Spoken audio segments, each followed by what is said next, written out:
Okay, so welcome to this special sort of masterclass webinar, if you like, on the last self-improvement tool you'll ever need. Now, I know the title sounds a bit grandiose, but it'll all make sense as we go through the session, and you'll understand what I mean by it and why I called it what I did. So welcome again this evening. So thank you all for coming. First thing I want to address then is the whole issue around self-development. And specifically, what do I mean by that, so that we're all on the same page here? So when I'm talking about self-development, I'm talking about things that you work upon to reduce your weaknesses and build up your strengths to become ultimately the most useful, the most effective, the most powerful version of yourself. And there are two main aspects of self-development. The first aspect is the one that's probably more obvious, is the one about how you are internally, how you feel, how you function in a stable, even sort of space where you're feeling in good health and so on. So the second part is how you interact with the world. That's how whatever version of you've got at the moment, how you then go out and do things. And ultimately, those two connect together. And as you go through time and go through your life, that's basically how you're growing. So the important part here is talking about not just that you fix a single problem or that you resolve something you've got going on immediately at the moment. I'm looking more at how you can continuously and almost like infinitely continue to develop and continue to grow, because whatever level you've reached, wherever you are now compared to where you were 2 years ago, 3 years ago, 5 years ago, you probably at that point have thought, oh, well, I've solved that particular problem. I've reached a pinnacle. Then you realize, oh, no, and there's something else, and we're always moving. One of the other things about this being the last tool is I've had clients previously come to me with a specific problem, then worked on that particular problem. The problems are solved, the tools were kind of used, and then because the immediate need has passed, the steps and the tools kind of get forgotten a bit. I'm not going to say that they completely forget everything, but they certainly forget to use it in the way in which we were using it in order to solve that problem. And the next time a problem comes up, they're starting to look for a new solution. Because I think, well, that fixed that bit, but now I've got this problem. I need to find another way to fix this problem. So ideally, when I'm talking about, in inverted commas, the last tool, I'm talking about the last tool you will need, not necessarily the last one you will want, by the way. For all you self-development and self-improvement junkies out there, like myself, we love all our toys, right? But it's about which one you need in order to be a solution that can carry on growing with you as you develop. Does that make sense? Rather than just a tool for a particular type of problem, and then when you get a new problem, you've got to find another one. Ideally, you want to have something whereby you can continuously use the same process. So my aim here is by the end of this session, you'll be able to access your innate knowledge about what your specific development needs are, and to also be able to fully focus your attention on what truly matters with regard to your development or problem solving, whichever way you want to look at it.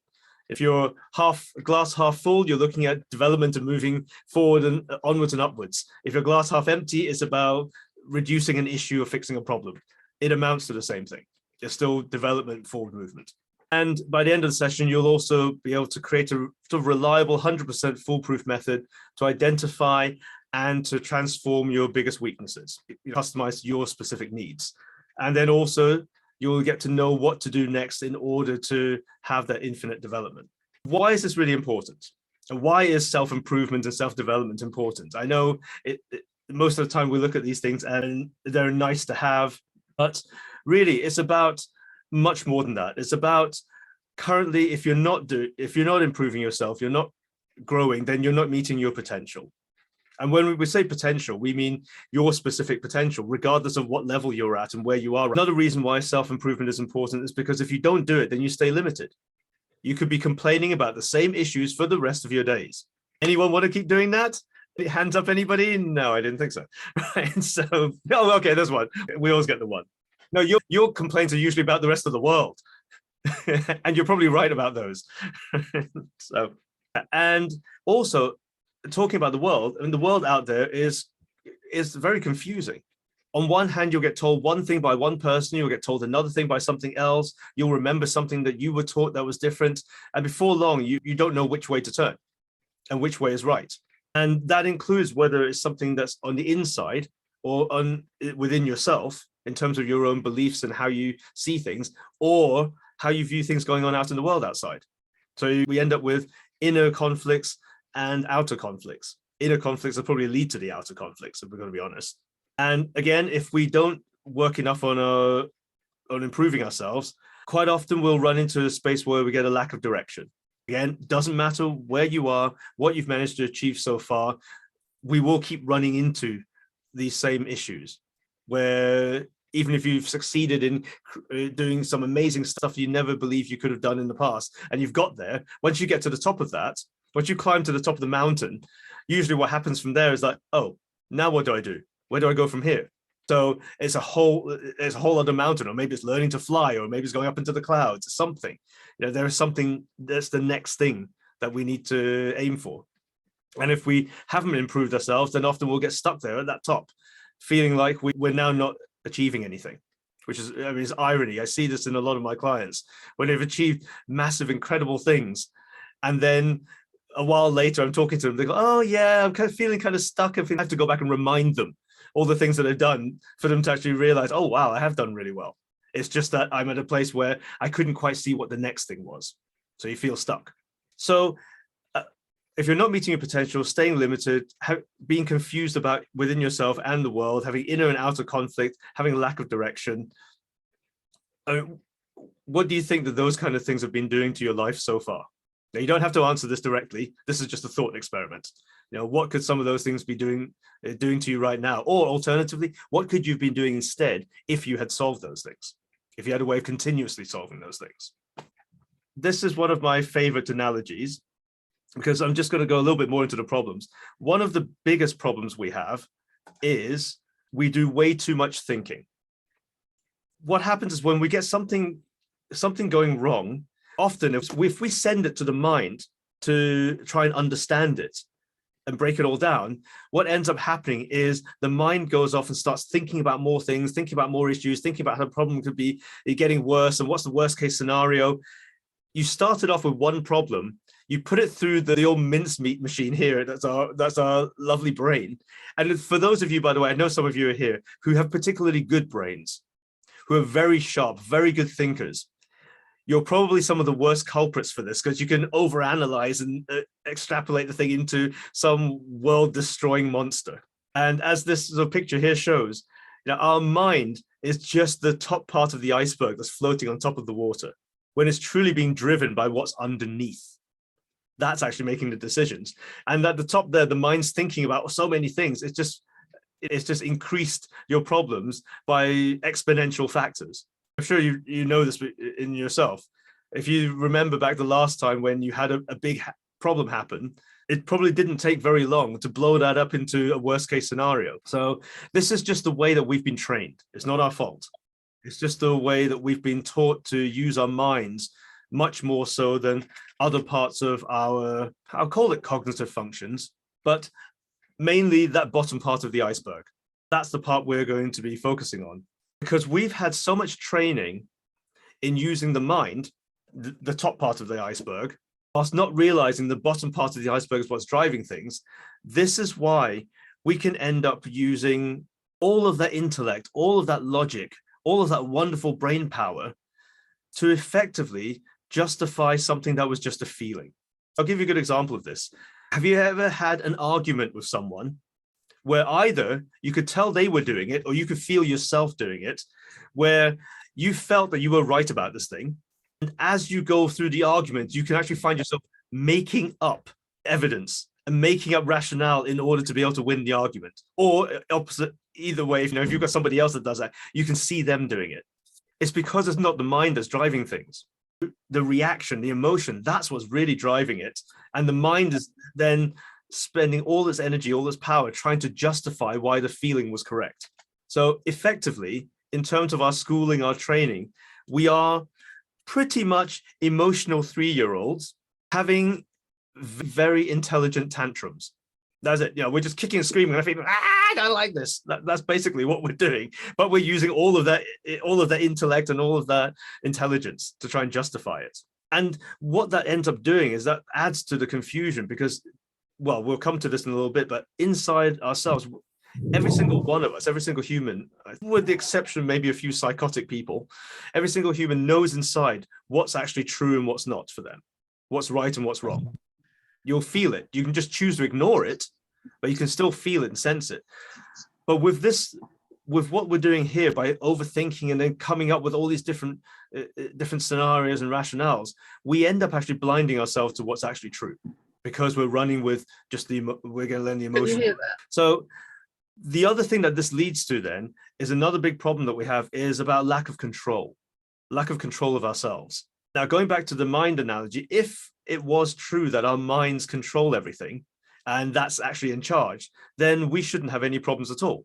We should have figured out, we have figured out our problems. We know the things that we need. We know what we need to do. We know what we need to not do. So how come we don't actually do it? That's the proof. That's the evidence that something else is driving it. Because despite what you know, you still end up doing something else or not doing something, even though you should do it. Is this all making sense so far? Excellent. Yeah, so it's about that lack of control. So when, as I've said, we've created that confusion for ourselves, we then don't know what to trust. It's very difficult to figure out what is trustworthy, what isn't. We get pulled in different directions by emotive arguments, whether that be arguments we have with people, whether it's with things that we read about, or whatever it is. It's actually your emotions that are the most powerful part of you. In fact, was it the other day I was speaking with my son about music. He was talking about using movie music for a video he was making on YouTube. And it sounds really dramatic and it gets people's emotions up. Yeah. And that's why films do that, because that's what they're trying to get to. They're trying to give you an experience and they're trying to draw on your emotions. They're trying to make a jangly piano piece to make you feel incongruent and a bit scared and a bit frightened. The big orchestral pieces to make things feel grand and amazing. All of this is driven by emotions. And this is what happens to us on a day-to-day basis. It's that part of us that's being affected by the world around us. We also, whilst that's going on, it can be very difficult to find your own center, to know when you're in the cliche is going to be when you're in your own truth, or when you're in a space that feels balanced and congruent and aligned inside yourself. With all the confusion and lots of thinking going on, you might also not know where you truly stand, as in, what do I really believe? And that can be really dangerous, because somebody can sort of send this to me on a chat somewhere. I don't know who made the quotes, but they're saying that if you stand for nothing, then you'll fall for anything. That's because if you don't have that clear center that you're connected to, it's very easy for things and people and whatever else to pull you in other directions. And you might figure it out eventually, but by then you might have done something you regret. Yeah, so again, that's down to lack of control of yourself. And also stress happens because stress is when we have difficult challenges that feel like they're out of control. Having a bit of a challenge, having a bit of a push, that's something that's useful, that helps to drive us. But the moment it feels like it's out of our control and we can't handle it, that then turns into stress. Then also, of course, we've got our own inner conflicts, where we've been, maybe your parents taught you one thing, your teacher told you something else, life taught you yet another thing. And there's these, you're running with multiple directives going on inside your head. So you imagine you've got 10 rule sets that all say this is the number one rule for any particular facet of life, because you've got all these different things that have been taught to you. So you end up accidentally working against yourself. You don't mean to do it, but it just happens by the nature of all these things that we've taken in, and we haven't been taught how to sort these things through and sort them out and put them in order. Okay, so far? Still with me? Just about. Okay. So let's take a quick example. Just think about the effect, as I'm talking about, is the effect of that conflict has on you, whether it's an inner conflict or an outer conflict. In fact, tell you what, let's play this little game here. So right now, just take a note, take a quick calibration of how you think or feel right now, just as you sit here on the other end of this screen. And now think about somebody you don't like. You can pick anybody, just somebody you don't like. And I don't for a second believe that any of you here have such a person that you go, oh, no, I love everybody. No, there's somebody you don't like, even if it is not current, even if it's in the past. And now notice how you're feeling. Now notice the response you're getting. You can notice your thoughts or your feelings, or even physiologically, how you physically are. Think of not another person. Think of a situation you don't like. And again, Just notice what happens. Already you'll be starting to feel some sort of either tension or a sense of what it's like when you are actually there in front of that person or in that situation. So just notice how easily you can access that. That proves two things. One, you can easily access this stuff, which is a good thing. And two, it's not that far from the surface and it doesn't take that much to trigger this. So as I was saying earlier on, remember I was saying about all that lack of control inside and all the thoughts going around and the contradictory directives that are flying around inside you. Imagine any 1 minute, all this kind of stuff and all these different reactions and feelings being fired off all the time. This is what's actually going on inside of us most of the time, by the way. We actually use up a lot of energy suppressing this stuff too, in order to just act normal or just be able to get on with everyday life and not be totally crazy. Yeah, does that mean people who are totally crazy are just being really honest? I don't know. Anyway, so then we're just going to move into those kind of negative reactions. So negative reactions are example of these kind of things that come up that are negative in the way that you don't feel you like them, you don't feel that they're useful, you don't feel that you want them. And what they tend to do is they tend to cause the following. This is not an exhaustive list. They can do a lot more than this, but you've got self-doubt, conflicts, as I've said before, both inner and outer conflict, mismatching your beliefs and your actions. I believe I'm this kind of person, but hold on, how come I'm then demonstrating that I'm not? Procrastination, stagnation, I'm at the top of the mountain now, I don't know what to do, and I've been here for a while. Weaknesses, judgment, whether you judge yourself or you judge others or you do both. Overreact to things, waste a lot of energy, and just feel like you generally struggle. These issues I've been talking about, the overthinking, the lack of control of yourself, the effects that in outer conflicts have, the negative reactions that we respond with, they affect us at all levels. Whether it's your personal level, yourself as a person, professional, you at work, you in your business, relationships with other people, connections that you make or don't manage to make. So it generally affects all aspects of life, because we're talking about the way in which we experience and therefore the way we respond and then behave towards everything else. So of course it affects everything. So this is why this whole self-improvement thing is so important. It isn't just because I've achieved everything else in my life, now I just want to look for something else, let's have this nice to have called self-improvement. It is actually about your life more worthwhile and being able to achieve more and being able to do more and be able to create a better world for yourself and for the world around you. So I hope we agree that it's important now. So how would we go about tackling these issues? So first of all, from my perspective here, there's 4 key principles. So the first key principle is to listen. I've written here, listen to your awareness. Listen to your, when I say yourself, I'm talking about that part of you that has an inner knowing that can quite quickly feel things and quite quickly be able to pick out what it is that you are dealing with, even if there's not what you think you want. Remember, we're trying to work with the bottom part of the iceberg here, not with the top part. So even when something happens and you don't think you were working on that or you were trying to deal with that, trust that that is actually supposed to be what you were looking at, because that's the thing that floated to the top. Secondly, is to focus on what is immediately going on. I get this quite a lot when clients are telling me, oh, I was working on this trauma I had when I was a child, but then I kind of got stuck because I felt that maybe I don't understand the technique properly and I'm not going to be able to do it. Well, actually, think I don't understand the technique and I might not be able to do it is actually the most immediate problem you've got in front of you, not that trauma that you were trying to work with. So your most immediate problem always shows up right in front of you because it's the most immediate problem. The more I keep saying this, the more I realize that language is actually really clever. And this stuff is so blooming obvious. That's why it's an immediate problem, because it showed up immediately. Duh. Anyway, the third one is to trust what is being shown to you. By that, I mean, the thing's being shown to you for a reason. It's being brought up within your own awareness. Trust that if something you needed to be shown, it's not something that's been thrown at you to hurt you. It's not something that's been thrown at you to deliberately get in your way, to mess you up, to slow you down, all those kind of things. Now, it will do those things because it's an immediate thing that you need to pay attention to. So of course it will slow you down doing the other thing you think you really needed to do. But trust that it's supposed to be there. And then the last one, really important, is to create stability. And stability, I define as simply the absence of conflict. If you don't have conflict, you have stability. If you have conflict, you don't have stability. It's as simple as that.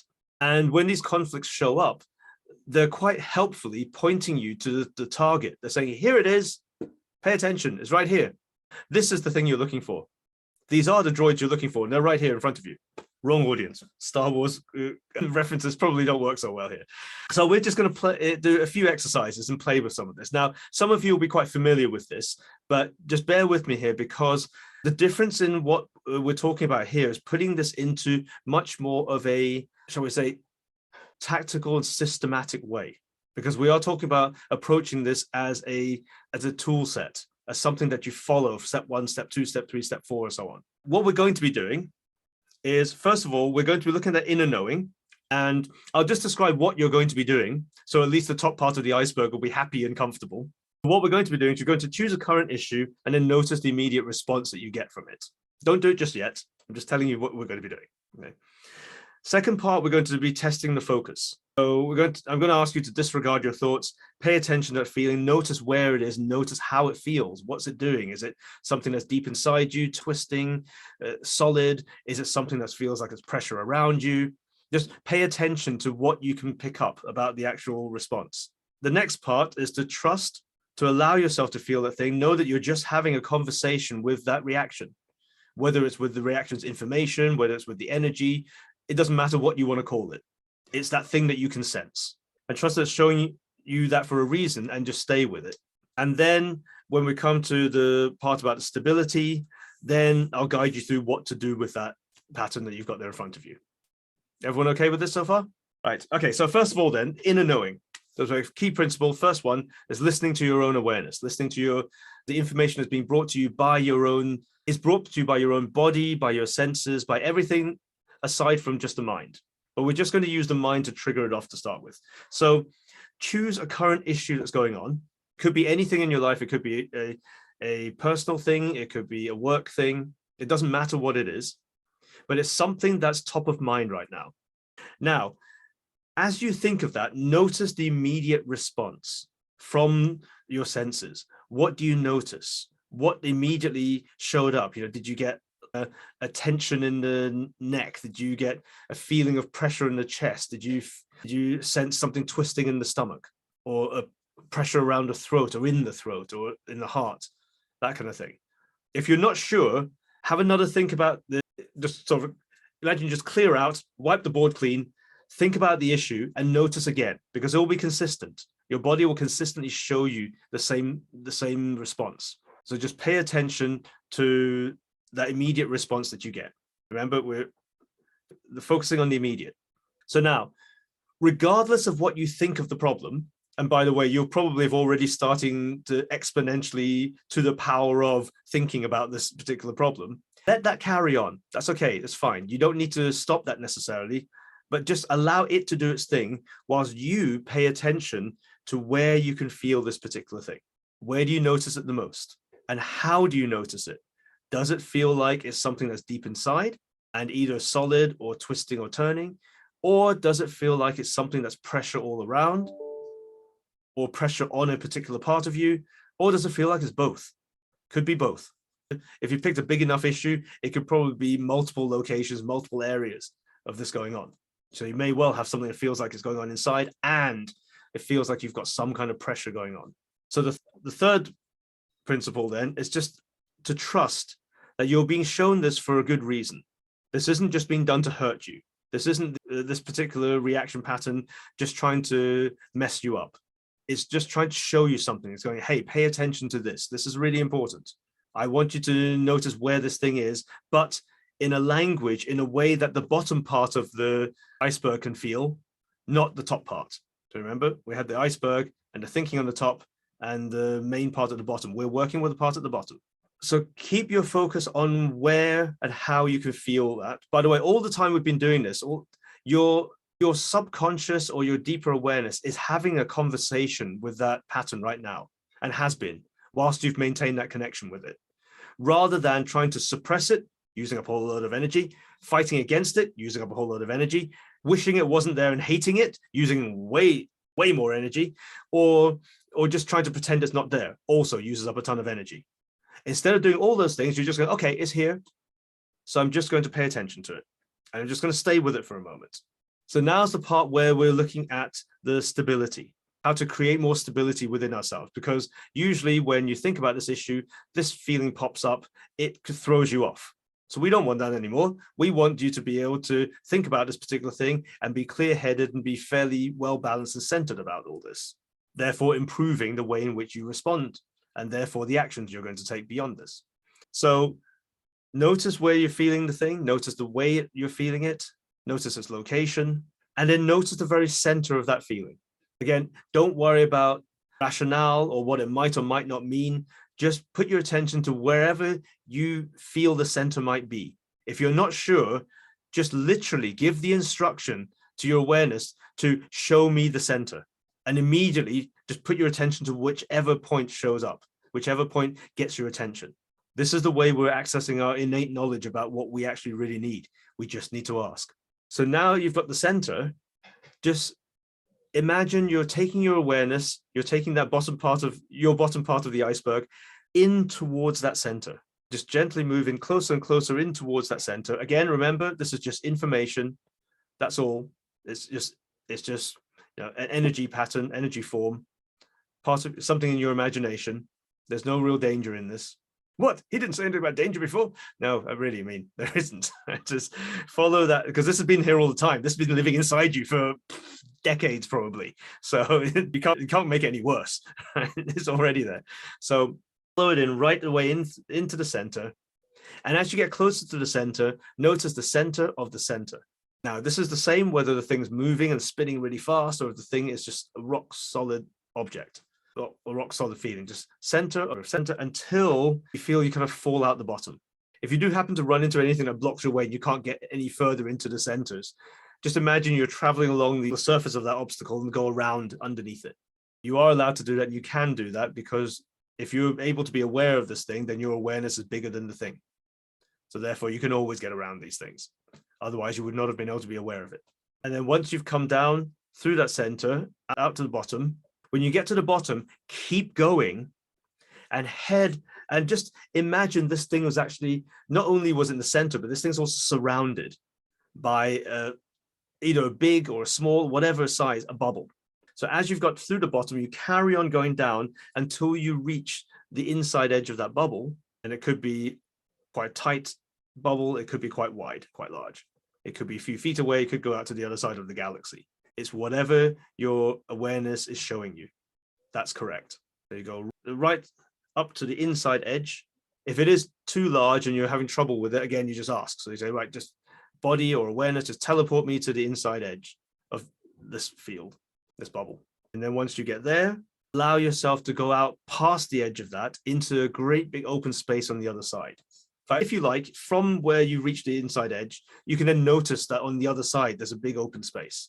Imagine it if you have to, and allow yourself out into that space. And then just for a moment, just keep going. If you find more layers, just go out beyond all the different layers and out until this place where the space just feels like it goes on forever. Right now, none of this is making sense to your intellect, which is fine, because we said the intellect can carry on doing what it does while we play here. We're not stopping it doing its thing. We're just focusing our attention here on this. And then once you've gone out past the edge of the last layer, just bring your attention back to here again. Important thing is to always come back again to check what's happened. So go back to the initial issue that you had, that you were thinking of, and think about it again. And now just notice what the response is. Notice how you feel about it. Now, if it was a huge issue, there will still be other reactions going on. There will still be other things happening. But what you'll most likely find is they won't be the same as they were just 5 minutes ago, because our overall sort of reaction patterns that lead to our behaviors, they're made up of combination and configurations of lots of different old traumas, belief patterns, conditioning, all those kinds of things. But I just want you to just take a moment just to go back to exactly the same issue, think about it exactly the same way, and notice what happens now.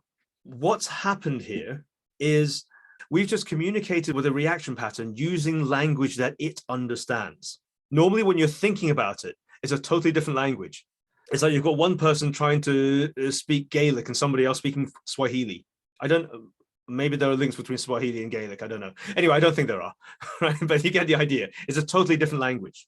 In fact, no, you know what? Never mind that. It's not even Swahili and Gaelic. One might be speaking Gaelic and the other's writing binary code. That's how different it is.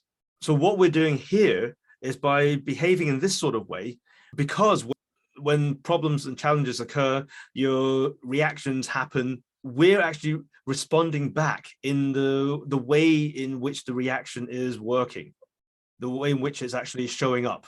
So effectively, what we're doing is we are, as I said, speaking to it with the same language, and we're working with it in the same way, because that lower part of the iceberg is way bigger and way more powerful than the top part.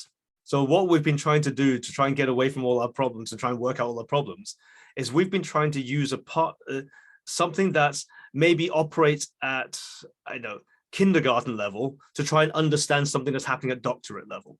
I'll put it another way.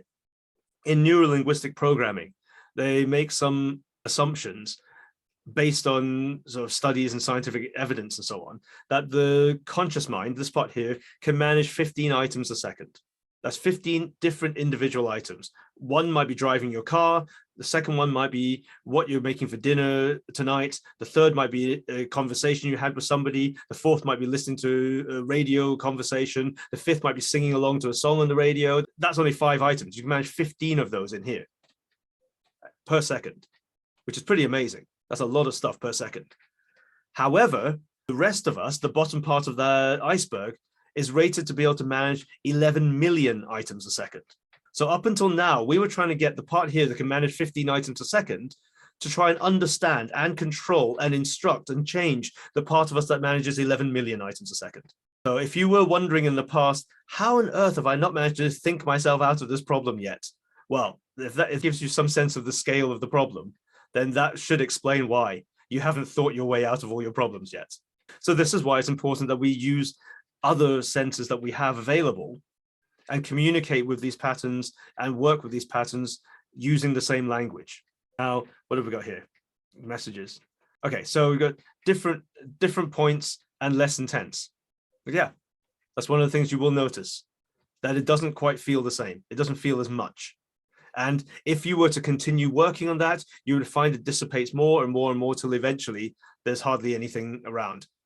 And you'll be then turning your attention to another problem, because this one won't be big enough and won't be enough to get your attention anymore. Does that make sense to everyone? Yeah? Okay, cool. So I just want to spend just another moment about instability. There is, as far as I can tell, there's one key differentiator for when we're able to be successful in anything, whether it's personal life, whether it's professional life, whether it's dealing with a problem we've got, whether it's trying to create something new, whatever it is, there's one main thing that is the key to whether we do well or we don't do well. And that key, my belief is, my experience and the work that I've been doing, is stability. That is the most important thing.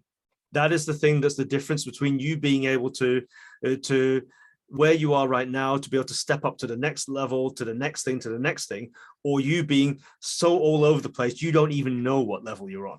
You don't even know where you are right now.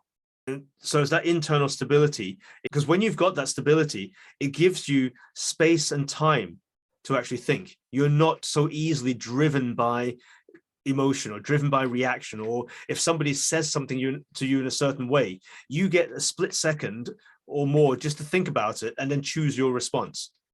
Whereas when you don't have that stability, somebody says like, "Oi, Baldy," and turn around and go, "What would you say?" It makes no sense, right? Okay, so somebody called me Baldy. So what? So I know I just cut this hair earlier, and if I want to, I'll grow out great big huge things. It's not a problem. But just because somebody called something at me, if I didn't have that stability inside, I would get one of these immediate reactions. I'd be driven by that tantrum like 3-year-old. So that's why stability is so important. It prevents the knee-jerk response, and it actually allows your mind to have some space and time to think and to strategize and create and come up with some tactics and actually plan something, even if it's only a second or two. So ironically, we're talking about here how, oh, the mind is so rubbish, I can't handle anywhere near as much as well, we still need the mind, That's still the thing that makes conscious decisions for us. So if we have stability, if we have a place where the way we feel and the way we think line up, and they have a good level of congruence between them, then we give the mind enough space to not be inundated with a million things at once, which of course it can't handle because it only handle 15. Instead of getting all that, it's actually got a bit of clear space to be able to think, that's what I need to do. So what I said earlier wasn't correct. You can think your way out of everything, only if you've got all of that internal stability going on. And as I said, most of us haven't. Most of us have the internal emotional stability of a 3-year-old. Some of you have been working with me for a long time, so maybe you've got emotional stability of, I don't know, a 5-year-old. But it does take work. And I'm not saying that to be mean. I might probably have the emotional stability of a 6 or 7-year-old. So, but the thing is, the more we keep working on it, the better we get at it. And this is where the whole improvement part comes in. So the way that I think is the best way of going about doing this, as we've already demonstrated, a lot of you might recognize this as emotional mastery or reaction code. Sign up here probably gave some of that away. But what I'm actually going to talk to you a little bit about here is about the reaction code 2.0.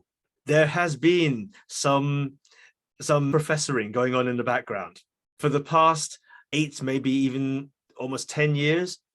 As I've been working with clients, as I've been using these techniques and building understanding and seeing all the results and reactions and where things don't work, I've been putting this stuff together, and there have been hints that there's a book in the making, and it's nearly there. But I think that because I'm much more of a practical person, it's the course that comes first.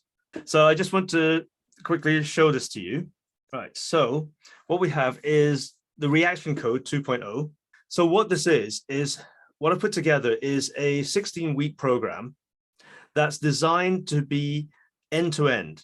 So it actually shows you right from the very beginning what to do, all the way out to you've run into some complex patterns, ones that don't quite fit the mold, ones that don't follow all the usual rules and so on. So this program would be teaching you the fundamentals, first of all, how to deal with identifying what the reactions are, understanding what they are, and then dealing with reactions that come from past traumas, limiting beliefs, conditioning. Then from there, you move into the identification of problems, where sometimes we get stuck with a particular pattern because there's a part of us that believes I am me and I have these anger issues because of the way my father treated me when I was younger. We built a whole identification story around it, and that actually holds together a lot of our patterns. So in this program, you also learn how to deal directly with those things, how to deal with patterns that keep coming back. That's annoying, isn't it? You work on something, you think everything's really good. I've got over this thing. A couple of years later, what? How come things come back again? And how to integrate all the different techniques and what to do when you run into unexpected reactions. And then that's the intermediate section. And then we'll go on to advanced.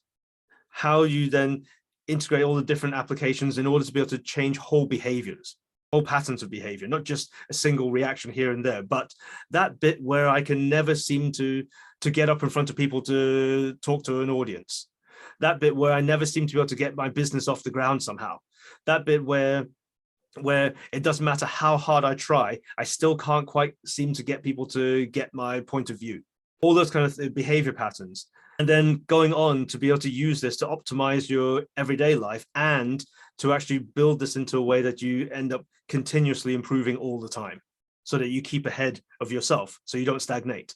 So the program is going to be one that's live group training. So it'll be done in a simple step-by-step approach. There'll be recordings, there'll be materials which you can go back to for reference. But the main important thing is to teach you how to be proficient at using the system and these processes for yourself. Because I know in the past, where with some of my clients, when I've worked together with them, I've used the system and I taught them and I taught them or taught you as much as I can at that particular point. But we were focused on an issue. It was the issue that was more important. We were trying to deal with that issue.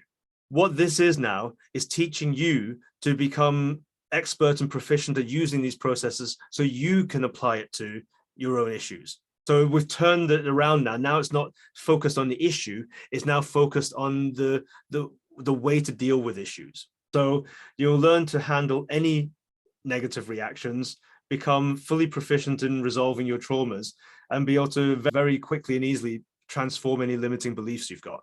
Because all those patterns are made up of the same stuff. We use exactly the same approach for each one, whether it's whether we think it's a huge life issue or whether we think it's a small minor thing. Remember, this part here doesn't really understand the stuff, doesn't really understand how big and important something really is. For instance, I had a client who noticed that in photographs, she would always be leaning slightly away from the other person. Wasn't a big deal. Not a big, huge life, life destroying thing. So what? But in noticing that and then going down deep, working on that pattern, it managed to unearth a whole ton of stuff about personal confidence, about feeling comfortable around other people, around things that had happened to her in the distant past. It brought up all manner of things. Yet it was just a tiny minor thing to seem so unimportant. But by using the reaction code process, we managed to uncover the real depth of what was actually there, what was available to us, and what was that little clue that was being shown. Remember, your inner knowing, showing up what's important. But without the right training, you won't notice that. You'll just completely dismiss that particular thing and still be focused on the bit that you think is the biggest problem right now. That where you think is the biggest problem, not necessarily the thing that's showing up, that's your awareness showing you is the biggest problem. So when you learn to be able to do this for yourself, what happens is you're going to gain an incredible amount of energy because you'll be using it all the time. The idea is once you've learned to do it, in that learning, in those 16 weeks, you're going to end up integrating that into your way of behaving. You'll have greater stability, that thing I said, where you give your mind a chance to actually think and plan and do things rather than being driven by the emotional overreaction. You'll have greater capacity because you're not using up a whole lot of energy and time and space fighting with, suppressing, avoiding these various patterns going on inside you. The fewer of these patterns that are going on, the more space you have to do everything else. Even if you don't feel you've got a particular main issue right now, you can pick at all the supposedly small, so all the smaller issues, and still buy yourself more space and capacity. And certainly by about week 4, you'll start finding that you've suddenly got more time to do things because you're able to start doing things much faster and much more quickly. And I've seen this with a lot of my clients where they've something that would have taken them a day before now takes them an hour or so because they're just that much quicker now in doing things because they just get on. They're not busy fighting all this inner stuff. Again, less conflict going on inside, more capacity is going to lead to more clarity because your mind is going to be allowed to think clearly rather than trying to deal with those 11 million things with its capacity of 15. And with that energy, the stability, the capacity, the clarity, quite obviously confidence will follow. You will just be comfortable within your own skin. And if for any reason you get into a situation where you're not, you'll immediately know what to do to change that situation so you are comfortable, even if it's just temporarily. And then you can go back later on and make that a bigger project to continue to work on that. And there'll be congruence. The way you think, the way you feel will match up. So therefore, you'll be much more likely to go ahead and take action on things because there's no longer this fight between the way you think and the way you feel and this constant pulling and pushing against yourself. Instead, you'll just have that's also another reason why you end up having more capacity and you're able to do things quickly because there's not all that time spent. Now, imagine when you have to write an email. Everyone here write emails sometimes? You might sit there spending ages thinking, oh, should I say this? Maybe I'll write it like that. And oh, if I say it like this, maybe they'll think this. So no, I'm going to have to find another way of writing it. And before you know it, an hour has passed for a single email to make sure it's all right, it's all perfect, it's all exact. That's as a result of other patterns you've got going inside, worried and fear. And, those ones that we polled earlier on, a bit of fear, a bit of doubt, a bit of all this kind of things going on. Didn't have that. It'd be like, I'm just going to write this thing, this is the message I need to get across. If it comes across the wrong way, that's fine. I'll deal with that. No big deal. If they come back and they think I've been a bit rude because I was writing really abruptly, okay, I'll apologize. No big deal. I don't need to try and head off everything at the pass and get everything perfect to try and fix every conceivable, possible, potential problem before I send out that email. Now it's just taking me 3 minutes instead of an hour. And imagine you go around life behaving like that, just being totally comfortable within yourself. Okay, I'm just going to do this. If I make a mistake, I'll fix it. It's all right. It'll be fine. Having that and going around with that kind of attitude, the start might be quite refreshing. Make life a lot lighter and much easier. And of course, that then leads to having that sense of much greater personal power. Now you've got more energy, you've got more capacity, you've got more space, you've got more confidence, clarity, congruence. Inevitably, what follows is then more power. Ability to do things, more ability to influence others if you should feel you want to do so, more ability to help others, just basically more. So this is what is meant by reaching your potential. Right now, we're just talking about opening up space in that potential because it's all been used up in wasteful manners right now.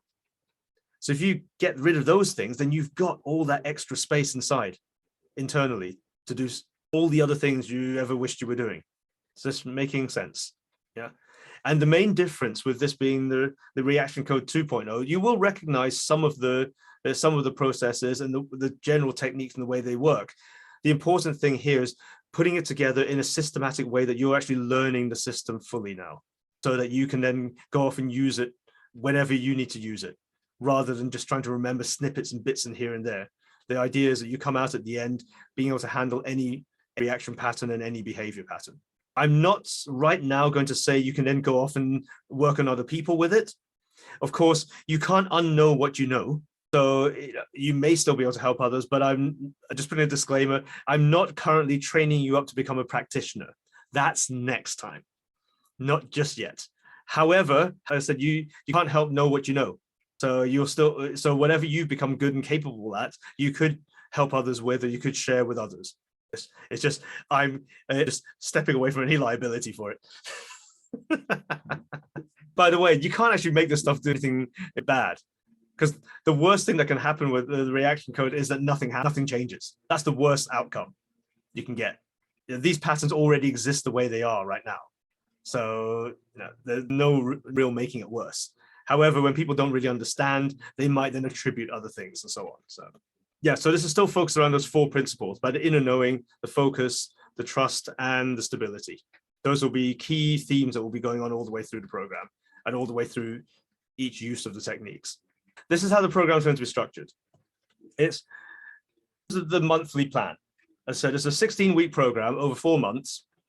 What's going to happen is each month there'll be 2 live group classes where we will go through step by step all the instructions and the practical exercises, and you'll get a chance to run plenty of exercises with others as well, just to make sure, so give you plenty of time to ask any questions that you've got, to try things out, just to make sure you're fully learning things. Now, this is going to be, as it's the first iteration of this program, this is actually what I'm doing here is this for yourselves as part of my community, part of my inner circle.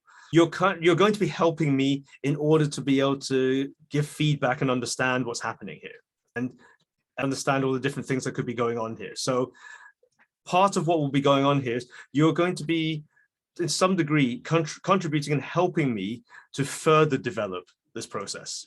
This is why there's going to be a special offer for people within my inner circle. So first of all, this will be 2 live group classes that they'll be carried out over Zoom. And if you do happen to miss one, don't worry, because there'll be recordings as well. And there'll be a membership site that you can use to access those recordings and all the training material and any sort of templates and guides and diagrams and so on. Once a month, there'll be a live group application masterclass. Again, it's a Q&A class, and it gives you a chance to, rather than, because you've learned things in the 2 other classes, this is the one where you're then going to get to play with it a bit more and again, ask more questions. So all the way through, it's designed to make sure that you get all the support you need along the way. And if there's something you need outside of that, you can always text or email me at any point. I usually get back within 48 working hours, usually faster than that, usually about 24. And then we also have a private group, which is currently run on WhatsApp, where again, you can post back forth questions and any successes and communications back and forth and so on. So it's that way you and the group always keep in touch together.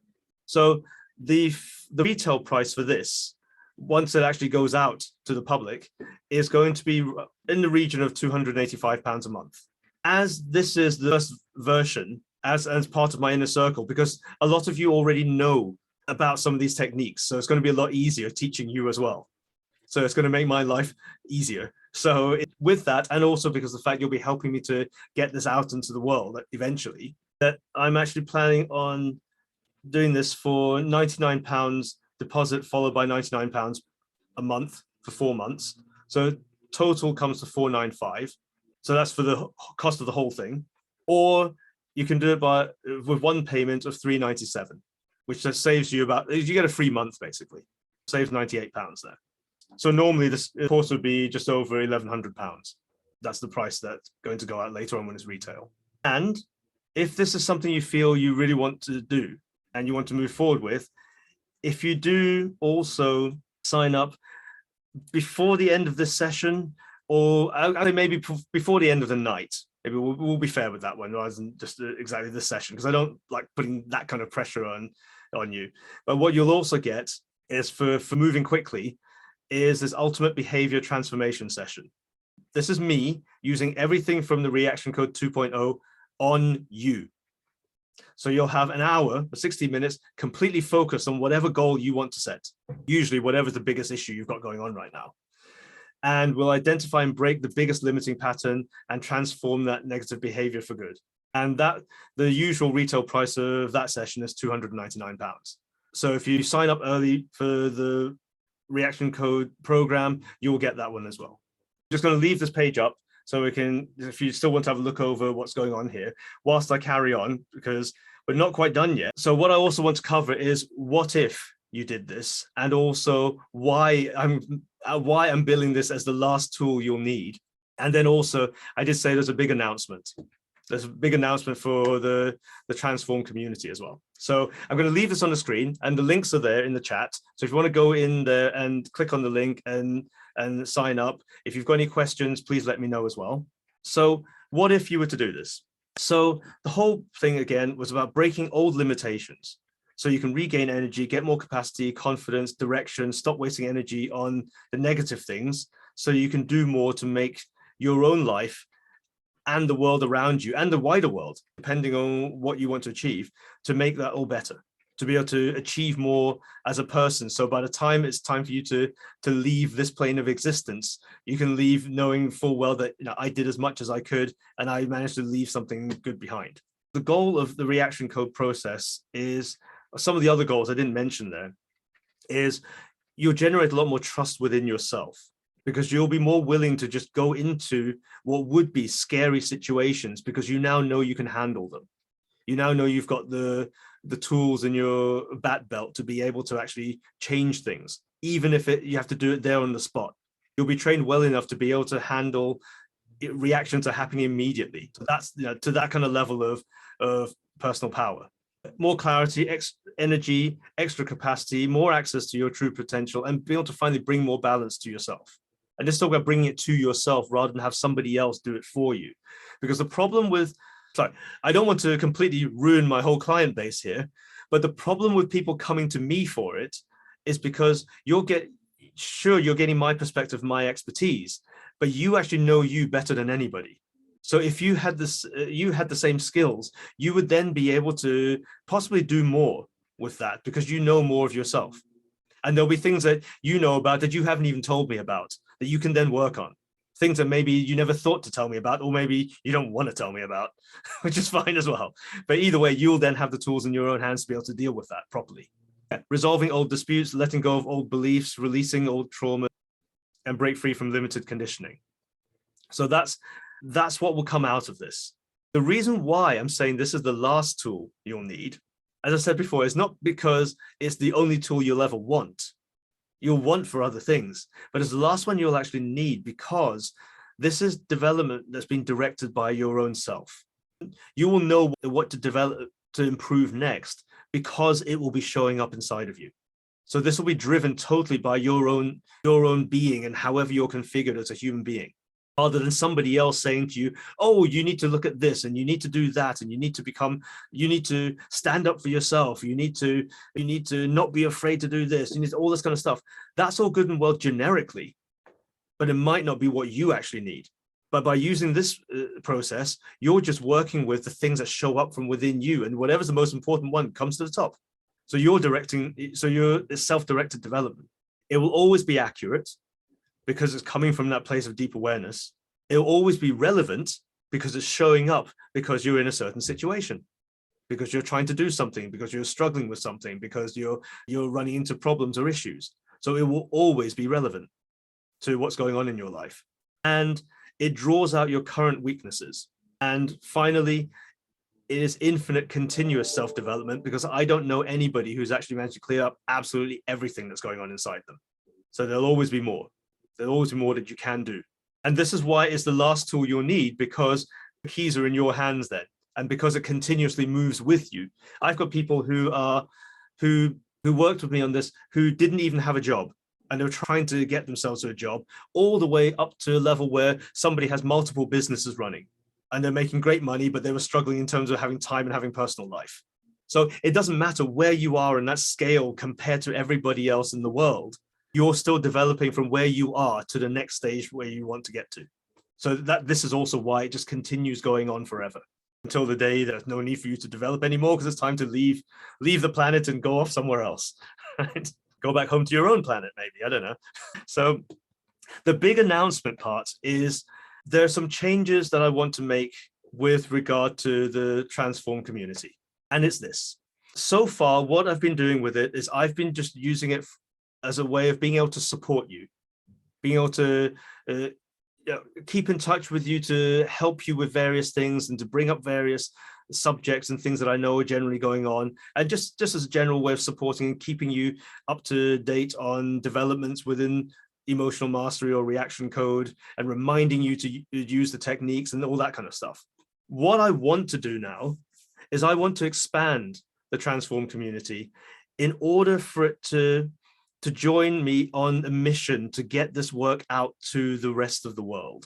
I'm going to put my hand up now. It's going to sound really grandiose and really egotistical and really big and huge and all kind of thing. It's not where it's coming from. The fact is, looking at all the things going out there in the world, all the kind of arguments people are having, and all the things where you got neighbor against neighbor or brother against sister, and all this kind of stuff going on right now, everybody needs some level of this to get some bloody sense back into themselves, to stop acting like freaking emotional 3-year-olds, and actually be the humans we're supposed to be. That we know the potential's there. I see it all the time when I'm working with clients. And you see it when you're at the point when suddenly you break through something, you realize, oh my God, I'm so much cooler and better and more amazing than I thought I was. That's what I want. And the more we deal with our inner conflicts, the more that we're going to find we're reducing the outer conflicts, and the more we're going to be able to absorb other people's conflicting things and be able to redirect and shift and change those to eventually, I said, maybe we'll evolve to the point where at an emotional and reactionary level, we match the amount of training we've had in our intellect. So just imagine what that's like. A whole world full of people going around where the way they think and the way they feel match up. Everything they tell you is the truth, because there's no point wasting time with anything else. Everyone's perfectly happy to talk about exactly what's really going on inside themselves. So there's no point lying, pretending, acting, any kind of stuff. You just get on with it. So that's what I want to sort of like leverage or make use of this community in order to try and get that work out to the rest of the world. So I'm afraid you're going to end up as lab rats, but in a good way. I want to make the Trans.Form community into a laboratory in order to be able to refine this and hone this work to the point where maybe even eventually we'll be teaching this to children in school, alongside mathematics and science and PE and all the rest of it. So if we get it at that point there, the next generation are not going to have anywhere near the same kind of mess that we've had to deal with. And the current generation have to deal with apparently even worse than we've had. So that's kind of like the mission that I'm trying to carry out here and trying to move on here. And this is really an invitation to come join. I said it's going to sound grand, but to join that movement to try and get the reaction code out to the rest of the world. And the first step is this, to get to a point where you fully understand it, you can use it, you'll then be using it on yourself, maybe with the people around you, that your nearest and dearest, your loved ones, and so on. And in the meantime, we increase the amount of understanding, knowledge, and development of it to the point where I can get it to a point where it's so simple, we can just, well, actually, I can already teach it to kids, and I have done, but maybe I want it even even cleaner and crisper and simpler than that. But that's the big dream anyway. That's where I'm trying to go with all this. And that's the reason why now is the time to do this. So, sorry, I went off on one there. But it's important. This stuff is important. And for all the reasons I said earlier on about why this is important, why we need to do this. That's the thing. And if, again, just a reminder, if you do manage to sign up before the close of play today, then you'll also get that ultimate behavior transformation session as well. That's where I take all the current learnings from the reaction code 2 and all the experience that I've had for all these years so far and entirely throw the kitchen sink at you. Well, so not you, at the issue that you're trying to resolve. I'm throwing the sink at the issue, not at you. And that's where we can have 60 minutes fully focused on what it is that you want to try and work on at this very moment in time. If you're not sure whether you think this is a good fit for you or not, then please do get in touch and we can have a quick chat about that. And I'll soon be able to tell you whether it's a good fit for you or not. So thank you all very much. And once the recording is done for this, I'll also send it out as well, just in case you want to watch back on any of the details as well. So thank you all and good night.